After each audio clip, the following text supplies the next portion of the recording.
Hey, how's it going, everybody? Welcome back to another Gemstone Legends video. And in this video, we are taking a look at a new hero that is modeled after Lion Roar, ex-Empires and Puzzles. I think he stopped playing.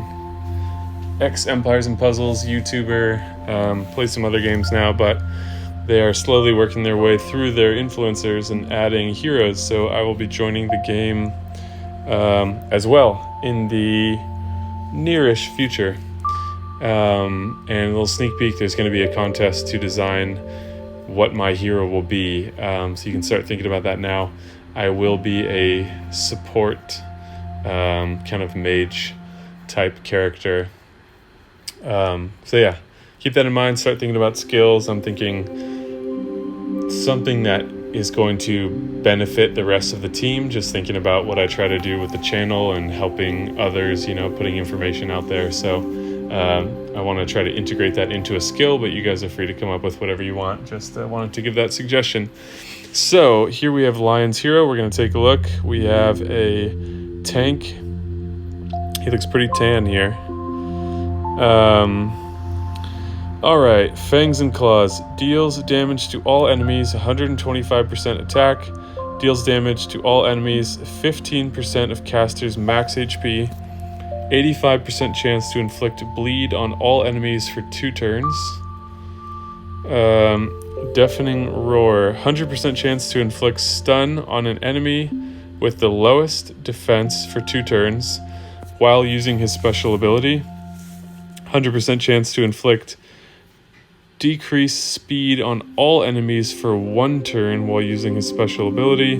Gains increased speed for 1 turn if he successfully inflicts bleed on an enemy while using his special ability. A lot of stuff going on there.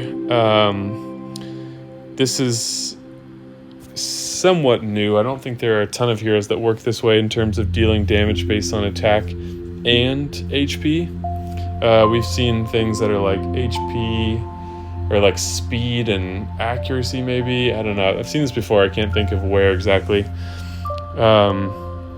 Let's take a look at the stats. So pretty good mana gain. Probably going to gain 1 or 2 from tomes. I guess we should take a look at that in our evaluation.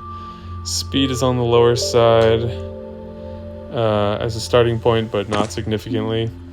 So yeah, let's take a look at the lexicon, and then I'll give my thoughts. We'll do a few polls and give some, as part of my thoughts, give some potential build ideas.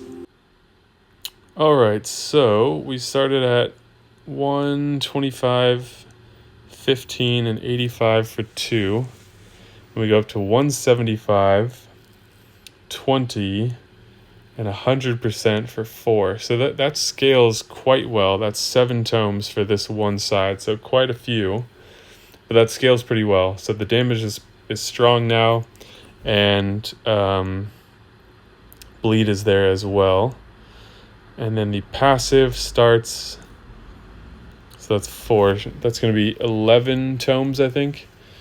100% chance stun for 2 turns to the lowest defense. So kind of like singling out the most dangerous attackers who usually have lower defense. There are defense-based attackers, so this would not work on them. And then decrease speed for 1, increase speed for 1. And this goes to stun for 4 turns, so that scales up quite a bit as well. Decrease speed for 1 turn still, but increase speed for 2 turns, mana gain increased by only 1. So you'd need 4 pieces of caster gear if you wanted to get him up to mana gain of 25. Stun for 4 is nice, and it's not dependent on killing or anything like that. So the considerations to make with him are, you have skills that are now based on attack, HP, and accuracy. So which are you going to prioritize? Because you can't prioritize all of them. And as part of dealing damage, so attack and or HP, you need crit rate and crit damage. So I can say now that you simply cannot have all of those things. So bleed is only being applied once It is for 4 turns, so I think that'll be 20% HP over those 4 turns, which is not insignificant, but I would expect the damage to be higher than that since it's coming from 2 different sources. So I would recommend... I would probably recommend an HP focus and then delving into attack. Let's see, 20% versus 175. So I think that will give you a little bit more damage. If you go for attack, I think it will yield more damage, but I'm suggesting HP because you get the secondary benefit of survivability. So since you're dealing damage, you're of course also going to prioritize crit rate and crit damage. So those are not going to be absent. Crit rate of at least 85, ideally 100, and crit damage of at least 150, ideally over 175, and then the kind of perfection would be 200 to 225, but that's really tough to get. Yeah, and then accuracy, hopefully you can pick up a little bit along the way. So he would not place bleed well against res teams, but you got to prioritize, and I would say that the damage with crit damage, crit rate, and HP having the edge over attack as being a better focus over accuracy. So you only need to land the bleed once for him to get the increased speed for 2 turns. So that's nice. So yeah, that would be my suggestion. So let's go do a couple pulls and see if we happen to get lucky. Pretty cool art as well. You know, it'd be funny, is like the character's name is Lion. It'd be funny if the main character was actually the lion and just the guy is just the servant of the lion. Obviously, there are some features in common, and he's got his channel logo on the chest piece of the armor. Yeah, pretty cool armor set. Alright, let's do a couple pulls.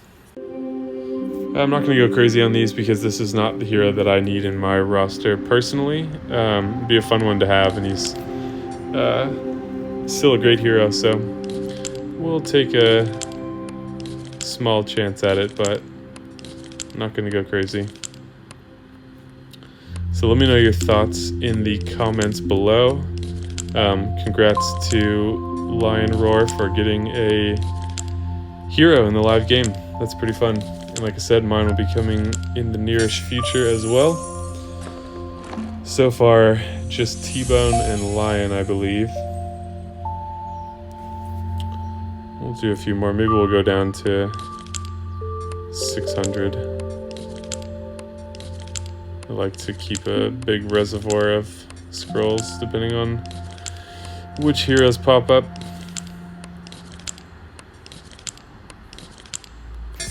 Alright, here he is. Lion joining the team. No. Alright, we got the Hecate. Take a look at her real quick. She's also new. 100% chance to inflict status block on a single enemy for 2 turns. Vulnerability on single. Decreased speed to... Adds decreased speed for 2 turns. For 2 turns to her special ability if the target max HP is higher than 40,000. So maybe meant to be a Titan or a raid boss hero. Adds decreased defense for 2 turns to her special ability if the target's max HP is higher than 50k. So you can find heroes that have more HP than that. Often one of those is Necros. Would status block, I think, doesn't play into his special skill at all. So you'd get status block, vulnerability, decreased defense, and decreased speed, which would be good for a raid boss, or you need to have a high HP hero over 50k, which means after that hero's gone, she's not going to do quite as much. Heal block would have been a Necros killer, not status block. Alright, 4 more. 1, 2, 3, and 4. No Lion for us today.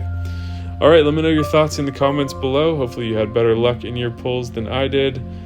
If you're not currently playing Gemstone Legends and you'd like to be, I would recommend it. Download links in the description, whether you're iOS or Android, and that will give you a free $50 starter bonus for starting the game off on the right foot. If you download from the App Store, you will not get those, so use the starter bonus, that is. So use the links in the description of this video. Thank you guys so much for watching, and I will see you in the next video.